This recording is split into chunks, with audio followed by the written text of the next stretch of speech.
You're listening to Bedroom Beethovens, where notable music makers break down stories accompanied by songs and melodies documenting growth through their 10,000-hour journey.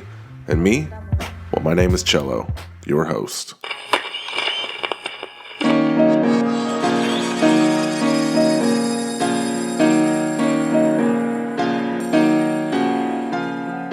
I am a bedroom Beethoven.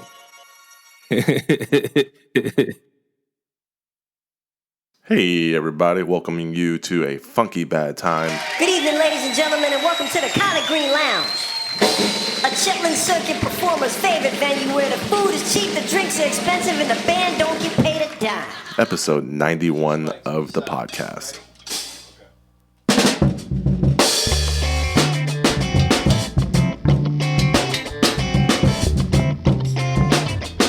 My guest this week is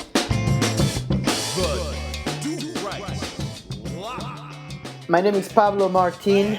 I'm the guitar and bass and a lot of the orchestration in the Du-Rites.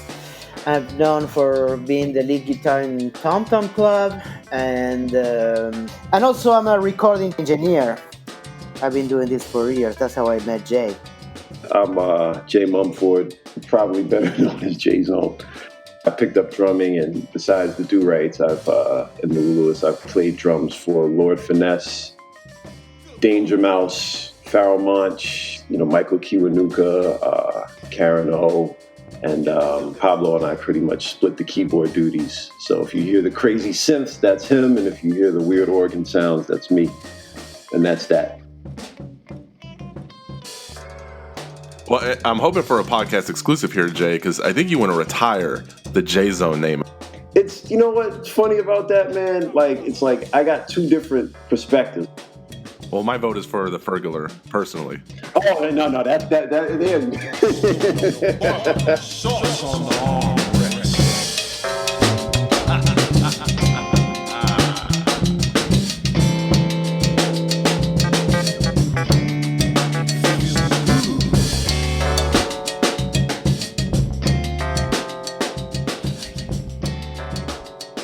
Jay and Pablo's playing and composing chops cut through the limitations and darkness of our current world for the funkiest couple of minutes of 2020. Well, aside from this podcast episode, of course. Before we jump in, bedroombeethovens.com is the website. Feel free to poke around, subscribe to the socials, and if you like what I do, patreon.com/bedroombeethovens, where you can give $1 or $2 to keep the show running, and I can keep doing what I'm doing. All right, let's deep dive into this kitchen sink of funk with my guests, the Du-Rites.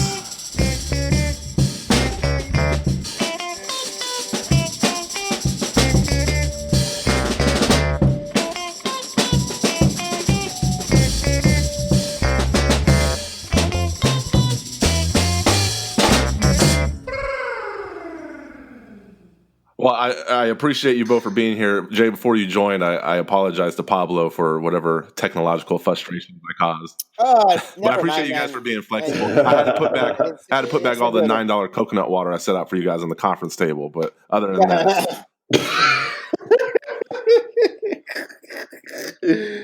Oh, man, true story. But how are you guys holding up during this pandemic? It wasn't easy. I had worse years than this one. Personally, generally, this is a disaster for everybody, but we kept working. That's what we always do. We had to change a little bit the angle of the album because we started in a certain way, and then when we got locked up, we changed probably the subject and the mood of the album a little bit, and probably the working procedure too. It became more insular and more like I send you my links and you send me yours and we'll finish it like this. But we got it done. It's a good one, man. Yeah, I read that it touches everybody. This COVID-19. Chris France's mom passed away in April, so it's the real deal. Yeah, I had it. I was I was like 2 weeks in bed, and this 2 other weeks just trying to getting better from it. Yeah, no, that was a bad thing, man. Beginning of March. That was right after our last show, right? Like the Yeah, right after our last show, I started a gig, like a teaching gig in Jamaica, Queens, and it was a very, teaching for disabled adults, teaching music, and it was a grim scene over there, and that what happened. I started with Jamaica, the song, and then I got sick, and then I couldn't start until like a month later, just getting well. and you could feel the pandemic in the way that that song moves. Like it just Yeah, yeah, yeah, yeah, yeah, yeah, yeah. That was the beginning of the new course of the album. yeah. Jamaica is the final song on the album, but it was like because we put. I always say this, man. Like the single we released over the summer, Jerry Curl, Do Vibrations. Like people have to understand this about vinyl manufacturing. It can take 3-4 months.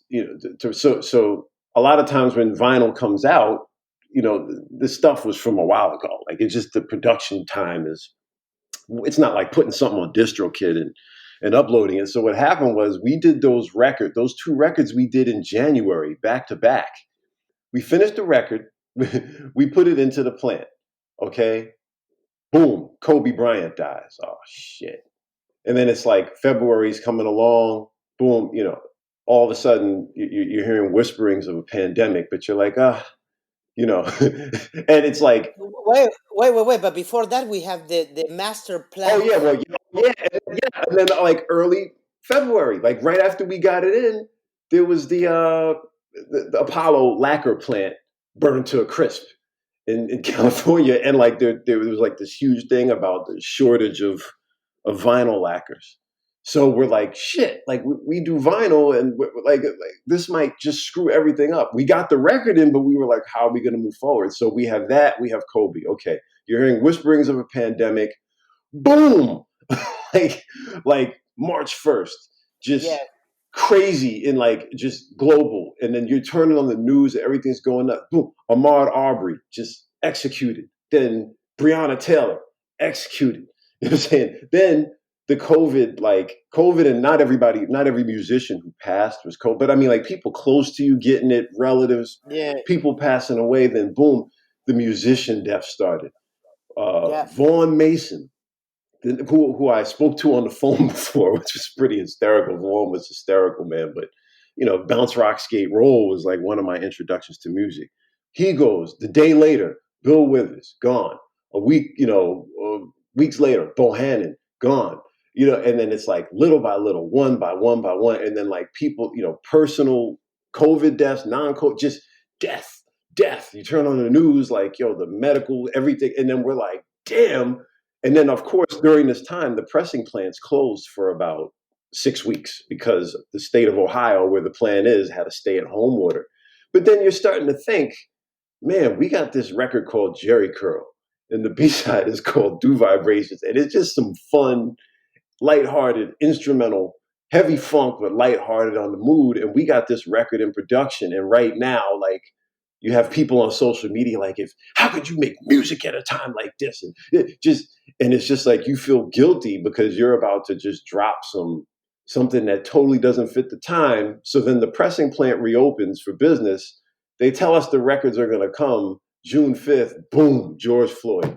And like we're in the middle of this insane time with the George Floyd situation and everything, and then these records show up at my door, and I'm like, how am I gonna just get on social media and be like, hey, we got a new release, it's called Jerry Curl? Like it just felt weird, but it was like I think I spoke to a lot of musicians about this, and there's always this pressure of like, I mean, you can look back at the 60s, like you could look at James Brown, like he had the conch and, he's singing about XYZ or whatever. And then people, the young, kids and, the black community is put pressure on them. The youth are like, yo, why are you processing your hair?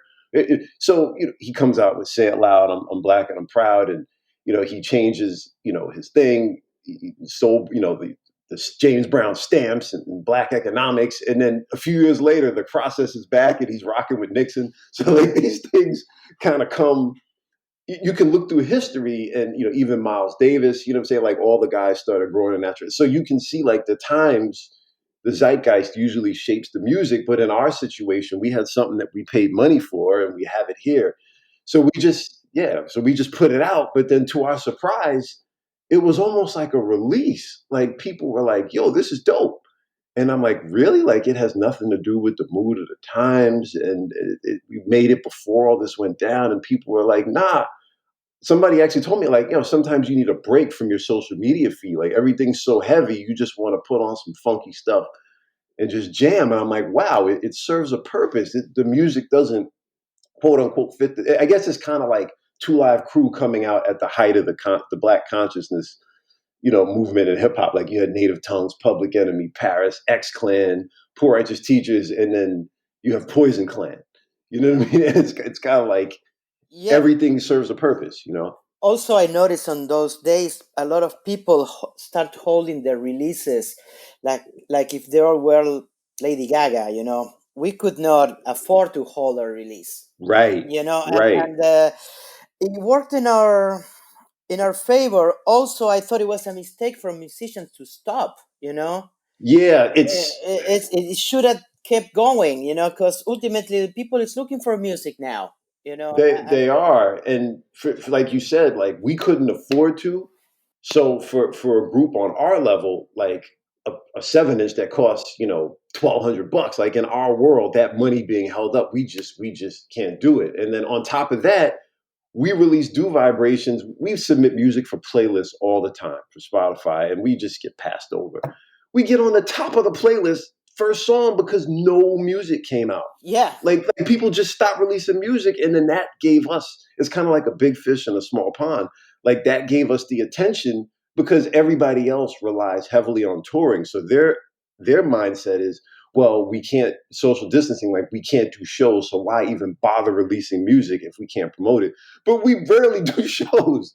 Like we do shows, but we're like mainly a studio band. We release music in volume, so we're like, well, no shows sucks. And we had some shows planned that were canceled, but it doesn't completely wreck us. Like if you were Lady Gaga, if you put out an album and don't tour, the money you need to promote that has to be compensated with touring. And if you're not going to, it's like, why do it? If you can't do it big, why do it at all? But we're not on a level where we can think that way. We just have to, we're blue collar. We got to keep trucking. Yeah.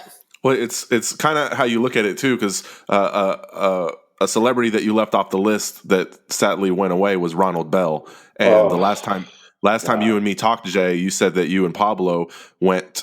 He played near the Lincoln Center, and you and Pablo went and you took notes for the upcoming Du-Rites album. So if Tia is sitting down and listening to A Funky Bad Time, maybe there's some Ronald DNA on that album that she could appreciate during this time. Yeah. So it's all how you look at it. Absolutely, man. And I worked with Tia and Khalees, Ronald, God rest dead, man. Like I work with them in, a short capacity, just doing like research because they're putting together Kool and the Gang cartoons. And, you can see it on YouTube. They started an animated series, and I was like, supposed to be in the fold doing work. And I wound up doing some research, and, I got to know them on a surface basis. Great people, man. And, obviously the album was finished before Ronald passed, but, just some of the things I picked up just from talking to him and just realizing those guys were that good because of how much they rehearsed, how much they practiced, how they're focused. It's kind of like Miles. It's like, music, like you wake up. Miles said in that documentary just came out, he said, yo, I'm always thinking about it. Like I wake up, I go to sleep, I'm constantly thinking about it. And you realize when you're around musicians who are great, you realize what it takes to make them great. And then you try to channel that as best you can. Yeah, and I know when you started making hip hop beats, when you started drumming, that was pivotal, and it kind of all started with playing the bass, right? For me, yes. I started as a bass player because when I was younger, I discovered an album called Just a Touch of Love by a group called Slave.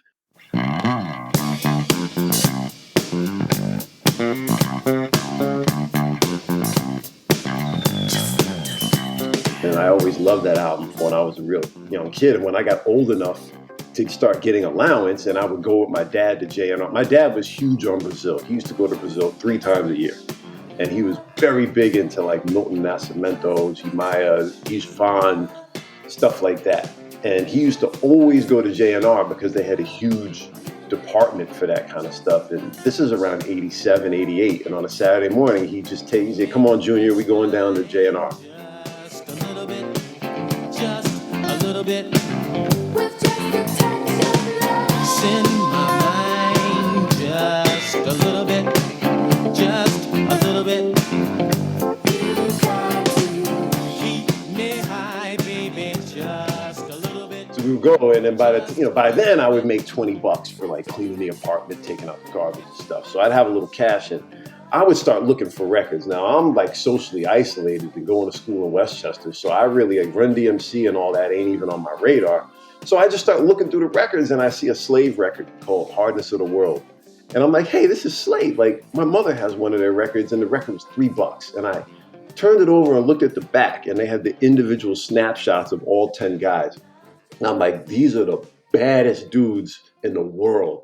Like, I'm looking at the photo, I'm like, yo, these dudes.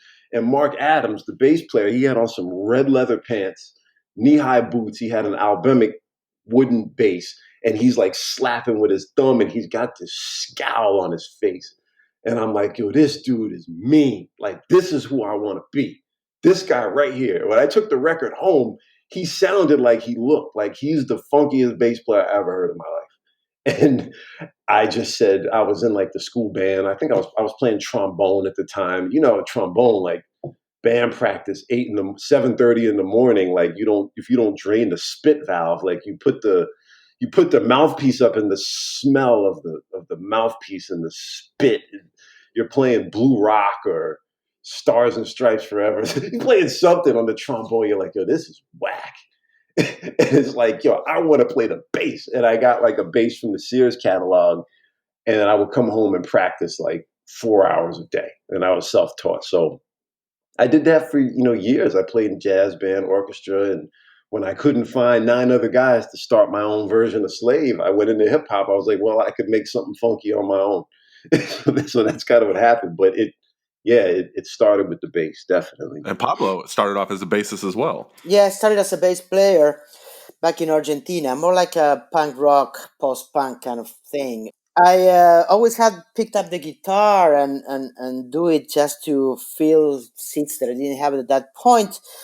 But honestly, I only took the guitar seriously when I got offered the Tom Tom Club gig, where I was supposed to gonna have an audition. So I locked myself in 3 months, and I said, okay, I know enough this instrument, but can I be a lead guitar? And I essentially locked myself 3 months with the instrument until I got to master it to a point where I could show a show, and a good interpretation of the songs and a good show.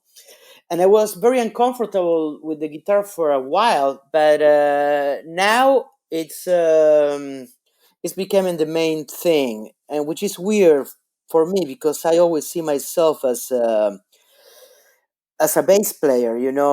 This guitar thing is always like dissonance, cognitive dissonance, because it doesn't ring properly with me. I don't see myself completely as a guitar player, but I'm getting very decent at it. I'm getting good.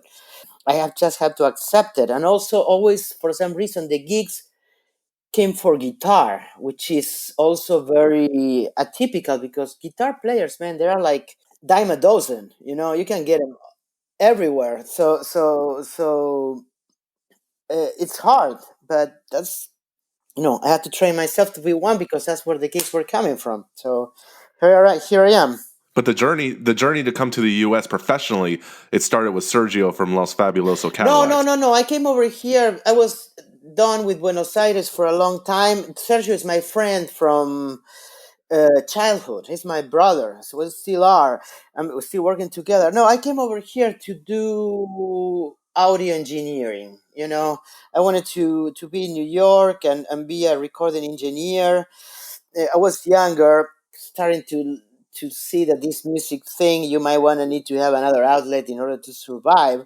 At least where I was in Buenos Aires, and I thought that recording engineer could be once, which is a terrible idea. Uh, um, but I managed. I went in very quick. I was a recording engineer doing sessions since the beginning for big R&B numbers in the 90s, which was the opposite of the music I liked. You know, and I had to deal with a lot of the particularities of that Ugh, worst. scene, because I was dealing with Mary Blige, I was dealing with what's Mary Blige's enemy's name, Angie Stone, and Wow. They were both coming to the same studio, and one has to go out from the back door, while the other one has to come in from the first door, and Wow. it was always I didn't know uncomfortable. that. That's crazy. Was Mary J giving D'Angelo the side eye? Like what was the? I don't know why it was between the two ladies. I have no idea what the beef was, but they were like when they will do like writing sessions, and then the producers come to show their beats. They will check if Angie Stone did it first or if Mary did it first. So they were very competitive between them, and at the end, I got to be friendly with them, but it was hard at the beginning. And I saw some crazy stories that you We know. were both engineers. That's the funny thing. I was doing hip hop and you were doing R&B. So we both were bass players first, and we were both engineers first. Yeah, That's crazy. yeah. But my thing, I was working at this studio. It was called Mixed Impressions, and it was like the last on the list of several studios over there. There was like Hit Factory first, then was like Quad, Unique. I worked at Unique. I I don't interned remember. at Unique. Yeah. You get okay, right? And then it was us, which it was the one they will book when no one else was available. So they always came pissy. They were already in a bad mood because of that already. So, and it was a good studio. It was very neatly maintained, very good sounding, but it had no Yeah. vibe. It was like a dentist office. So, and they were complaining about that thing all the time. But D'Angelo, I don't know what the beef was with D'Angelo. He came once and he was not the nicest guy in town.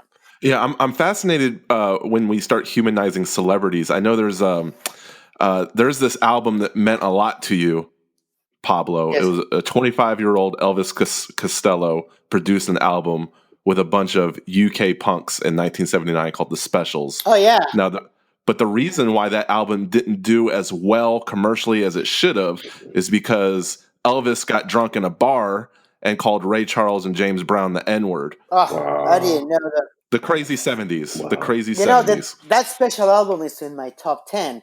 Probably that was when I started doing music seriously. I was up to that point. I was like the normal, the average kid going into rock, going to prog rock first, coming from Kiss and then prog rock, and then one day somebody gave me a cassette with the first specials and the first Talking Heads 77, and that changed all my course right there.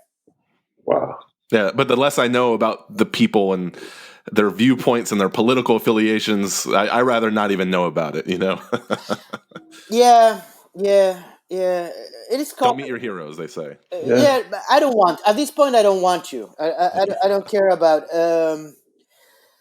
I don't know. Yeah, political views are complex Don't and follow your heroes on Instagram. You e- might wind up exactly. putting all their stuff on Discogs, trying to make some money. Living in a high cost area like you guys do, this whole cluster on the East Coast during this quarantine, and the unforeseen future of playing live and touring, does it make sense to be where you guys are? Because I mean, Ben Pirani, when he relocated to New York in order to make ends meet, he sold his entire record collection, and he wasn't able to pursue music full time until just a few years ago. Jay, you sold off 70% of your records. I hate to think that the New York hustle is getting in the way of you guys doing what you want to do full time. Well, yeah, it does, man. Like the cost of living is just crazy. I mean, I got lucky in that this family home, you know what I'm saying, and there's a basement where I could play drums. Like if I didn't have that, And I'm in a rent stabilized apartment in Harlem that I keep like my most precious thing, because that's what allows me to live in this town.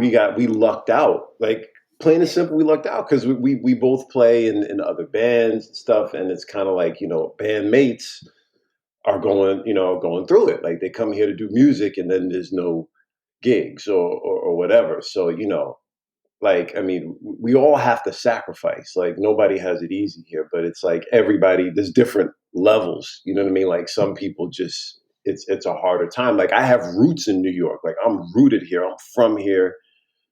Family, so real estate. So that Me too. yeah. Like so, being rooted here is part of it. Like if I picked up and moved to LA, I wouldn't last a year. Just because of the cost of living and because I have no roots.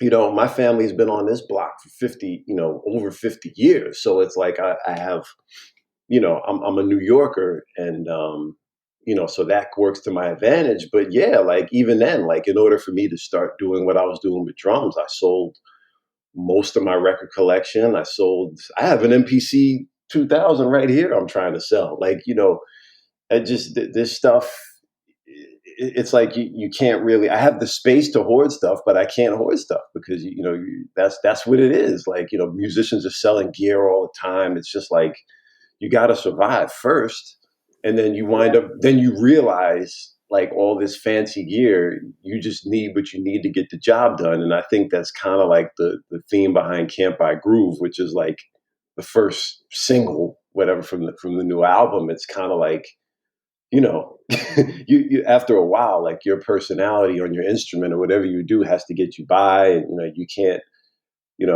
have like really expensive Les Paul guitars or like a super crazy $10,000 Gretsch kit. You know what I mean? Like it's like once you record it, like a little cheap kit sounds the same. So it's kind of like we do the best with what we have, and that's it. And I'm also a jackass when it comes to. I'm super frugal, so like I'm very careful. And with music, you got to be prepared for things to go wrong at any time. You could have a successful release, a successful tour, and then you could bomb next year, man. Like And then next year you're toast. yeah, you're And told, and you're like, yeah. you have to be like with the hip hop stuff. I had a good 2-3 year window, and then it just gradually, and then it was precipitous. So I've been there before, so I know what to do if you do get a big payday, like a good sync or a licensing thing. Put the money in the bank, man. Invest it, get some CD, do whatever you got to do. But because you don't, it's droughts and droves, man. It's feast or famine, and that's just. I think that just comes from me doing this for so long. I got seasoned in like never getting too high and never getting too low. That's just what it is. Yeah, well, me You too. know? I am, I have to emigrate from. No, I didn't have to. I did emigrate from Buenos Aires over here, and I end up setting my roots in New York too. So now I have a family. I have everything. So I'm here. I have to be here. Whatever I do, I have to survive here, and that is what it keeps me. That's what it keeps us alive. Ultimately, that you don't have no other choice. If you don't have the choice, if you are a musician and you don't have another choice to survive, you just survive. It's just because otherwise you die. Yeah, like So this is what it's keeping me. So okay, so I have to be a musician. This is what I learned. This is what I know, and it somehow has to work. And ultimately, when you commit to that stuff, it ends up working. yeah, and it's like you have to realize, like you said, it's a skill. So the difference between okay, as a hip hop artist or a producer or whatever, I'm not gonna make any trap style beats. I make whatever beats I want to make. When I was a rapper, I'm only gonna rap about it because you're artist focused. When you learn an instrument, you have to be comfortable with the idea of work for hire because you're being hired for your ability, not your taste necessarily. So, whereas a hip hop artist, like you would never get I don't know. You would never get somebody who raps about selling cocaine to rap. Give them $15,000 to rap about UNICEF. Some shit like that. Like it wouldn't happen. But with me, like I do these drum break records because I found a niche and a lane, and that pays my bills. Those things are lucrative with the licensing, and then people buy them in volume, and you keep them in print, library stuff. That pays my bill. I'd much rather be jamming with other musicians or doing do-right stuff. You know what I'm saying? Like there was no like I'm sitting here watching Elvin Jones or Joe Dukes or George Brown or Bernard Purt. You know what I'm saying? Like that's what gets me excited. Not sitting here like let me make 18 drum breaks at 90 beats a minute. But but if that's what's paying, then I have to drop the ego. It's not about what you want to do. But at the end of the day, it's either that or you strip it all and go work in an office building somewhere, or you do, you just get a regular job or you go back to school. So like, I don't really enjoy sitting here making breakbeat records all that much. But when you look at it, like, why am I complaining? Like, I'm doing what I love to do. It's just that I'm doing an angle of it. I'd rather be doing something else, but what I'd rather be doing, it's still the same thing. It's just a different application. So that's what you need to in order to survive. That's what you need in order to survive. So, but I know that now. You see what I'm saying? Like me in my 20s, I wouldn't take a gig. If, me being the kind of producer I was, if someone was like, yo, give me a beat like, somebody you would hear on a Little Yachty song, I would never do it. But now it's like, I don't care if you hire me for drums and if I'm capable of doing it, I'm going to do it. I don't care what you want. If you're paying me, I'm going to do it.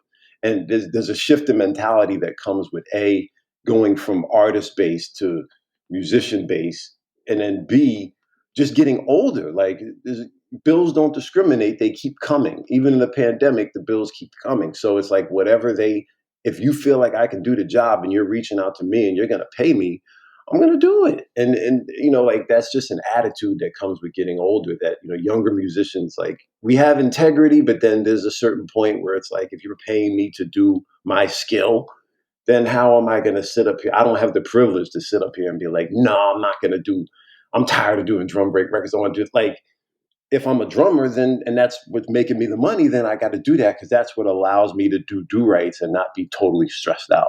You could teach though. Like, how much does Mike Clark charge an hour? He doesn't need to play another gig, and I'm sure he could teach full time and still smell the inside of a Ferrari. Yeah, I've taught. I'm teaching. I got a lesson next week. I mean, I've been doing lessons over, again. But I'd rather be working on Do-Rites or just doing what I do. But I have a skill. I taught college for years, so I'm a good teacher. I'm good at explaining how to do things.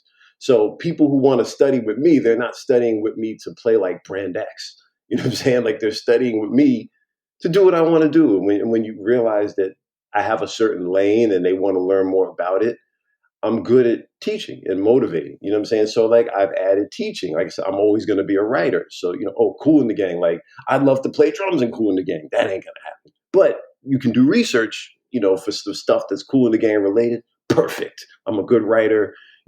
Take 15 hours, do some research and do some reports. Like, yo, it's Kool and the Gang related. Who cares? You know what I'm saying? Like, and all these things are how you pay your bills. Like, you can't be too much of an idealist. You have to be realist. You're still working within your wheelhouse, as they say. And there's something to be said for that. Yeah, I it's funny, like, just following people's journeys. Like, if I could say, you're from New York, you contributed to Lord Finesse Records, you wrote blogs and columns, you produced hip hop, and you made break records. I'm actually not talking about you. I'm talking about Phil the Soul Man. Yeah. So there's so many different parallels and similarities, but how people kind of split off later in life. It's really interesting. Yeah. Different things call you at different times. And then, you balance that out with, I got to survive. I got to pay bills. And you got to do what you got to do. Like, I had to learn how to compose because I have a catalog full of sample-based material that's not eligible for licensing. So like, what am I going to do when I'm 80 and I want residual, I want, to get that ASCAP BMI money? Like, you learn how to compose, you adapt. You're a musician, like, you have to adapt on the fly to survive. I think a lot of times people don't see that. They just assume, you have your reasons for doing things, and they assume, oh, he's this or he's that. Like, no, like, sometimes you got to survive, and then sometimes certain things just ain't in your heart, and they would never understand it. So you don't explain it. I mean, we do what we got to do, man. Like, there's no discussion, there's no thinking. It's just like, you just do it. Like, wow, how do you guys get motivated to make an album in a pandemic? I don't have time to think about it. I got bills. But that's otherwise we get broke and we have to leave our apartments and die again. We cannot. Right. We cannot stop. We can't. We can't stop. And then we can't worry about like now's not a good time to release music. But it's the same thing about questioning the guy at the hardware store selling nails during the pandemic. Yeah, like what do you expect them to do? You know what I mean? Like this is what we do, man. And it's like I don't have time to get into the why and how and social media. It's just like just do. We don't think. We just go. It's like autopilot. Like you wake up, you write songs, you work on your chops, you practice your craft, you get out there and promote it as best of your ability, and you keep going. And deal with all the administrative thing that implies that many artists also are not aware that they have to take care of Exactly. in order to succeed. It's not just writing the music; it's also you have to do your accounting, your shipping, Accounting, programming, shipping, your metadata, yeah. yeah. Filing copyrights, filing with ASCAP, sound exchange, like dealing with licensing, getting stuff on television, like doing tedious emailing back and forth. Like that takes up so much of the day, and then you still have to put time into your craft. You have a gig. We play in multiple bands, so you really have to juggle this stuff. And it's only a fraction of it is music. A lot of it is just maintenance of the music, so that the music can do what it's supposed to do. Yeah, we start normally we start what 7:30 in the morning. We already started exchanging text about something. You and I, right? Yeah, yeah. And then Like, we're going till like 10, yeah, 11 o'clock at night. There's always stuff going on. yeah. And then not to mention he has stuff with, he does sound engineering gigs that I have nothing to do with. And then I play with Ben Pirani and do break records, which he has nothing to do with. And then there's overlap, obviously, with Du-Rites and with Lulu Lewis. There's overlaps with that. But then it's like we have our own separate things as well. So it's like there's no time to get emotional about stuff. You just or stupid, because that's the other thing with musicians. It's hard to put a certain discipline when it's not the music, when it's the structure.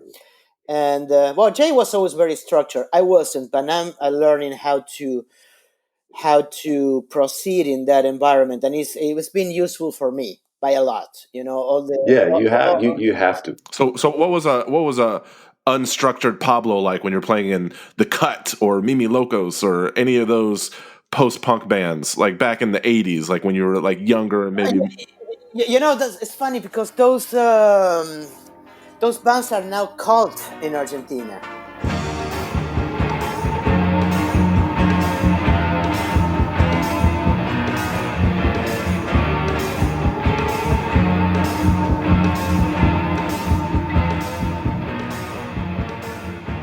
It's funny because I'm just finally got a deal to release some of those records over there for the next year after, I don't know, 35 years. But you have to understand, in those days I was like 17 years old.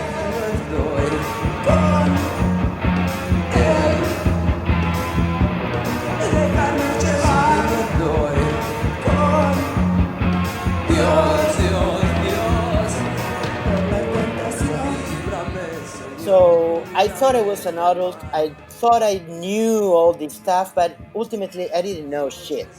You know, I had all these dreams and things that I thought they were just gonna happen by itself. It happens to a lot of musicians. They go through all these dreams until they realize it's not gonna happen, or they didn't do the proper work until to happen. They just give up. I didn't give up. I told you I just decided to change my line of work a little bit, which it worked to a point, but now I'm happy being a musician again. What it was like, it was young. It was like it was the 80s. There were drugs. There were fun. There were all that stuff that right now I'm too old. don't reissue it though. The vinyl for El Corte is fetching over $200 on Discogs. Yeah, well, but that favors some guy at a record store. It doesn't favor me, you know. That's true. Unless you had a whole stash of it. No, we don't. We don't. Really, it's going for $200. Yeah, and then someone else makes Yes. the money on your work 30 years later. Yeah. Yeah, I know, but that's what happened with the cult albums. That's what it means to be cult. So it means in those days you couldn't pay your bills. That's the meaning of being a cult, which also is very meaningful to me. I have to admit it. I'm proud of being of that status of cult somewhere. You know. Well, I don't want to get dramatic on you, Pablo, but there was this era that started at the end of Argentina's military dictatorship in 1983. It was like the beginning of this new democratic government, the music scene of Buenos Aires was greatly affected by that political climate. And your band is like a part of that history because Exactly. Yeah, you're totally, absolutely right. We were like the first. Up to that point, Argentina was, because of the dictatorship, was like 20 years back culturally, because it was a lot of like banned stuff, a lot of censorship, a lot of things that couldn't get in, weird stuff coming from that.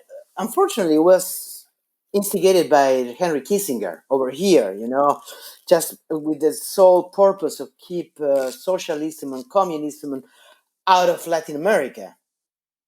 That was the whole thing with the dictatorship down there. It's called the Plan Condor, and it took Argentina, it took Chile, Uruguay, Brazil, Ecuador, and Peru, if I recall properly. Yeah, we have to. We have access to nothing because everything was threatening in a way that could instigate like socialism within the population. Crazy things. Eh, For example, in Argentina, they only show the Lucille Ball show after Ricky Ricardo died because he was Cuban.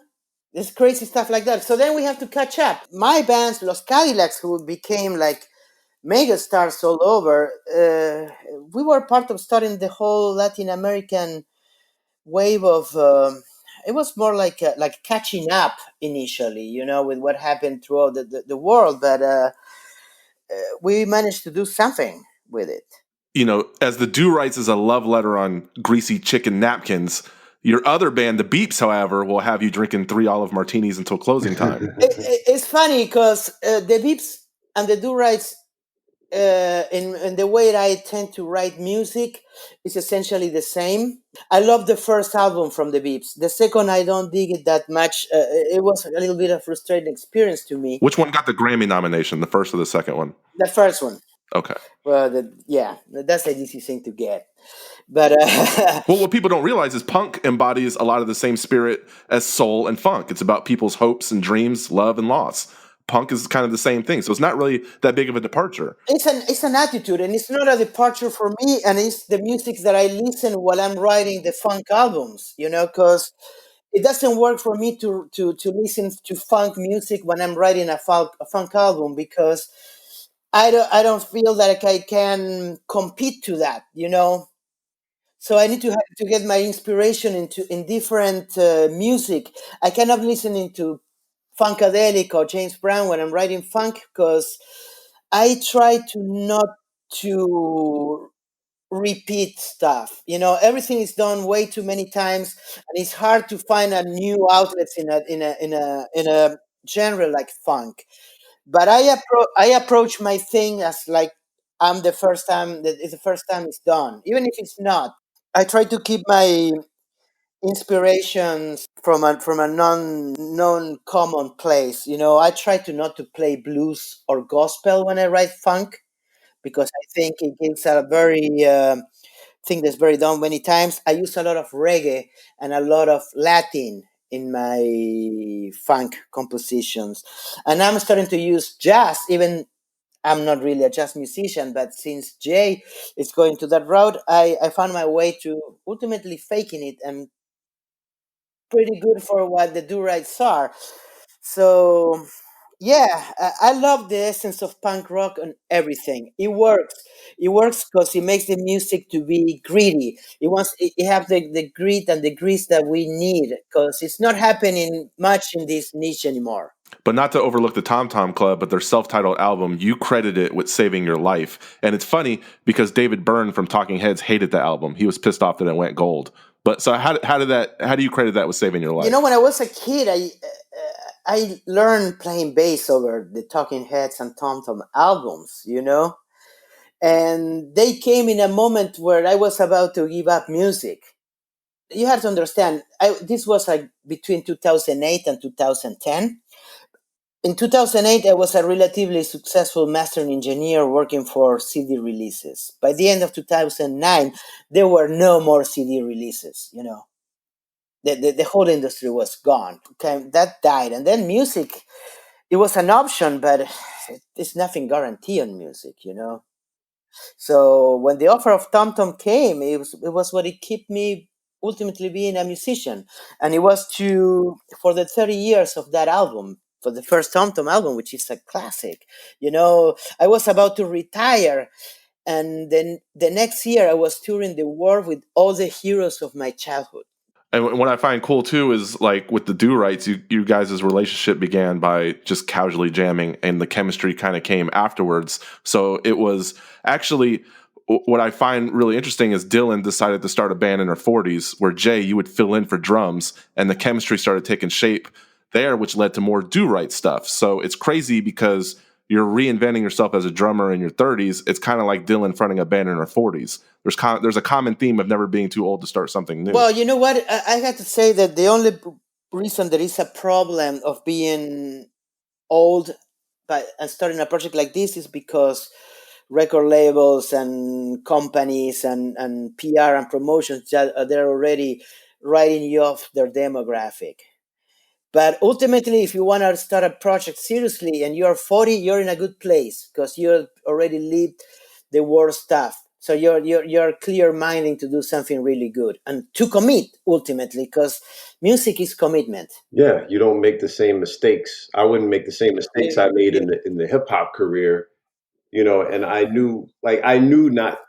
I think the reason I haven't, knock on wood, I haven't gotten bitter with drumming and all this stuff yet is because I came in with realistic expectations. I think with the hip hop career, it's like you put out a record and it's independent and everybody loves it, but you're like, man, if I could only get more press. And then I sat down with like Atlantic, and it's like they offer me a deal, but then they would have to change the music. Obviously, they couldn't release records with those kind of samples and all that other kind of stuff. So I'm like, they kind of like the idea of what I'm doing, but they wouldn't. It would change the music. There's no way they could release this as is. So you stay independent. Then you see labels like Stone's Throw, Rhyme Sayers, etc., like staying independent but getting distribution with Caroline. So then their CD would be in Tower Records or HMV. So you're like, I want that too, but there was no YouTube. So without a video, you're between Jay-Z and Kanye alphabetically, and you don't have your CD is $20, theirs is 11, and you don't have money to get on MTV2 where they can show your video one time at 2:30 in the morning when nobody sees it. Like there was no iPhone, the video cost you 10K.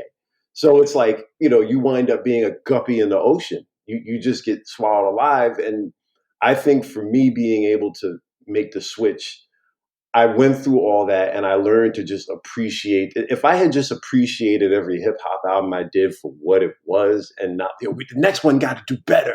And then the next one did progressively worse. You start to attach your own personal feelings about yourself to the success of the record, even though the artist is not you, an artist is just an extension. So I went through all that. And when you're starting out playing drums like I did, 34, 35, you're paying dues again. You're essentially 16. You know what I'm saying? But you're 34 or 35 with bills. Everybody's looking at you like you're crazy. Society says you should be doing X, Y, Z. But in my mind, I'm 16. You know what I mean? And like practicing 8 hours a day. Like I would go do odd jobs like a teenager would go to school.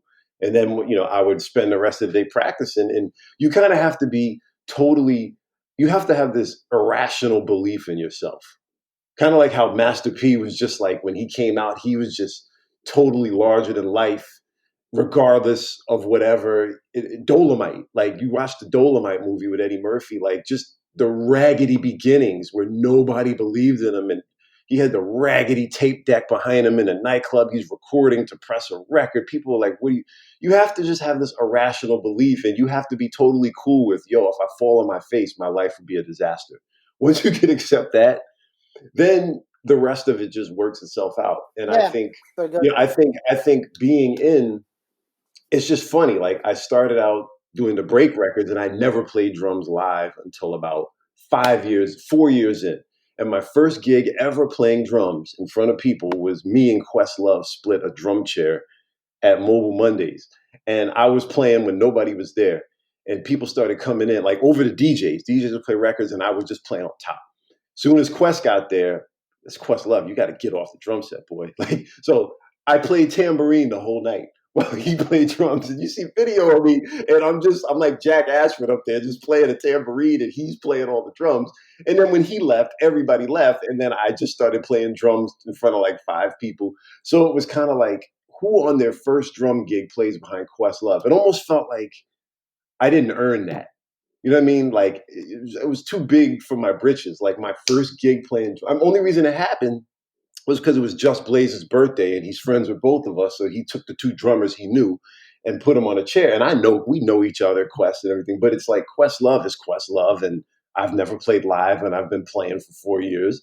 So it's like, why would I get an opportunity like that? It was mismatched for my level of experience. The next time I played live, I played as part of a super group called Super Black with Prince Paul and Sasha Jenkins at South by Southwest. We totally bombed. We were horrific. And I loved playing the drums up there, but I had to rap, and I'd rather do 3 years of jury duty than rap for 3 minutes. Like I wanted to blow my fucking head off the entire 15 minutes. It was the worst / best 15 minutes of my life, right? And when I came home from that, that's when I called Pablo and said, we had been doing Do-Right stuff as a hobby. I said, no, I'm done. The rap career is done. Let's take this serious. And then the third time I ever played live was with Lulu Lewis at Otto's Shrunken Head. It was me, Pablo, Dylan, and was it Billy? No, Or was it Hannah? It was Hannah. Okay, it was Hannah Moorhead. Okay. So it was the 4 of us. I'm playing at Otto's Shrunken Head on Wednesday afternoon at 3 p.m. There's 6 people in the crowd. It's going live to public access TV. The floor tom legs were stuck, and I couldn't. The drum set had been cranked, and I couldn't lower the floor tom. So the floor tom is higher than the snare. The hi hat stand was broken, so I had no hi hat, and I'm playing a ride cymbal through the whole song. We performed one song. It was Dylan's first show. It was my first. Like it was like my third show. But for some reason, as janky as that was, I was like, you know what? This is where I need to be, because you got to pay your dues. And it felt right to play a hole in the wall in front of nobody with a broken drum kit rather than playing for an arena in front of 3,000 millennials for Super Black and getting booed off stage. I felt like what I call my first real gig was just playing in that situation where the britches were the right size.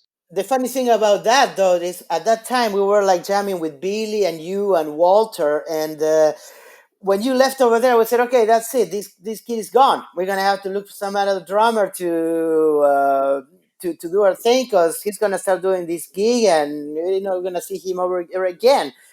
And probably if you were like 20 years old, you would have made that mistake to going over there and being completely unhappy by now. Yeah, I would have done it.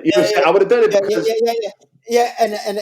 and that is not an easy decision to make. it's not, and it goes back to what I told you yesterday off air, Marcelo. It's like when you get older, you realize it's not about the magnitude of the moves you make. It's about whether the moves make sense. So, meaning, if I were to, like, right now, let's just say Radiohead wanted to get a J-Zone rap verse, or James Jones from around the corner had $100 for me to do a drum part on some record that is just going to come out on DistroKid and die, I would do the latter. Because, people are like, no, you wouldn't. It's crazy. Listen, why are you going to get on a Radiohead record and draw all this attention to yourself doing something that you absolutely hate, which is rapping? Because you're doing it so when you're younger, you're thinking like, well, more people are going to see me. And then when more people see me, then I could really usher in my narrative, my agenda that I have now that the eyes are on me. That was my goal with Super Black. Like at the time we started Super Black, I just wanted to be a drummer. But I was doing Jay-Zone solo records because I'm like, well, people know me for that. And if I ease in the drumming through the back door, I'll gradually become a drummer. So I'm like, if I go out with Super Black, we're going to have a label behind us. We have the name, we have the backing, we'll have a press person, a booking agent, a manager, and then I could just focus on the drumming. But as long as I was still rapping, which I had been known for, then the notoriety and the sheer size of what I'm getting into is going to shift towards rapping. Like they're not going to care about drumming. They're not going to care about the funk stuff. They're going to care about what I did on that record. So when you're 20, you're just looking at what opportunities are going to put me in front of the most people. Yeah, I mean, once you make 5 albums, you have a career, whether you like it or not. I mean, there are many bands that never get that far.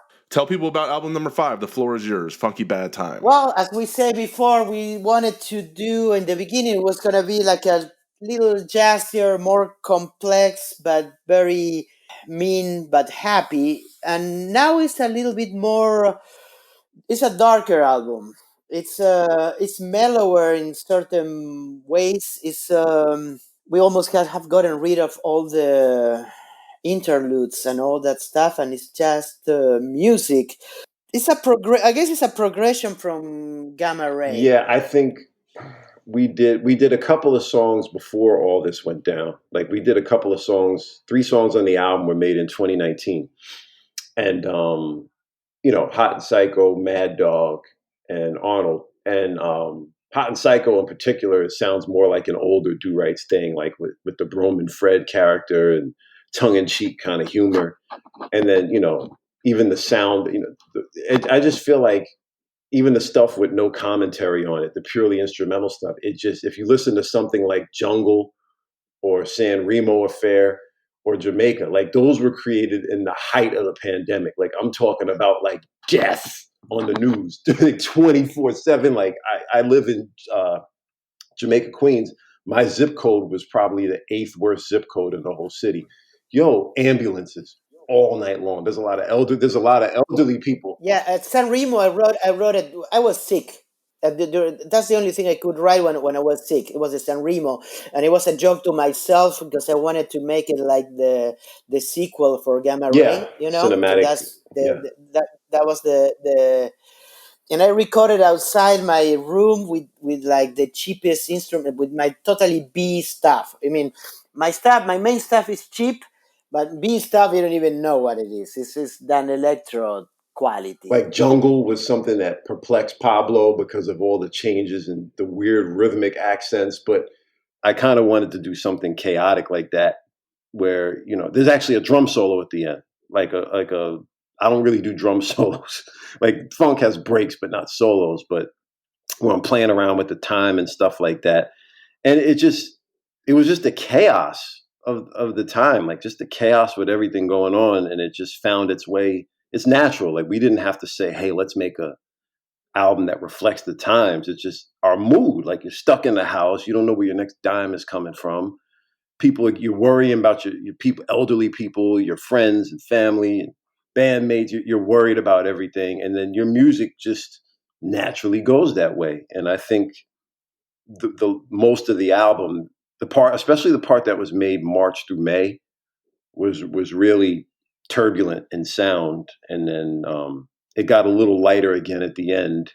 Not because times got better, but it wasn't quite as crazy. So something like Can't Buy Groove is like more like standard Du-Rites, like tongue-in-cheek commentary from me, and the way that life throws curveballs at you, it comes out in your music, whether there's vocals or not. Yeah, and at the end, we the last 2 songs we already recovered the mood, because we did a Funky Bad Time. That was the last one where we would just know where the hell we were in this world.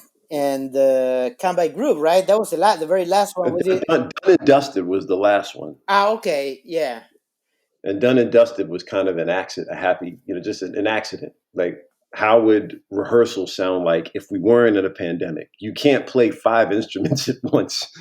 So normally Pablo would have a guitar, I'd be on drums. So we did a little thing like, this is what our rehearsals actually sound like before we start overdubbing and adding. Like, I come up with a groove, he plays a riff on guitar. And we said, let's just capture what life would be like if there wasn't a pandemic. Yeah, that was meant initially to be like a big song, fully orchestrated and with strings and all the usual when we try to get bigger. But I did the riff and one guitar, and I started doing the parts, and I did it in one take, and then I liked just the guitar. I said, like, try to do something just with this, man. Like, just drums and the guitar and see how it sounds. And yeah, that was it. Dope. Well, I want all the listeners to head on over to the Du-Rites.bandcamp. You can buy their entire digital discography for under $45. That's not a typo. And their new album, A Funky Bad Time, you can pre-order it now. And in a few short weeks, November 13th, it will be released on vinyl and digitally as well. Please go out and buy it so Jay can add a 221-inch land yacht to his car collection this fall. Yes. Do it. Rome or die. Yeah.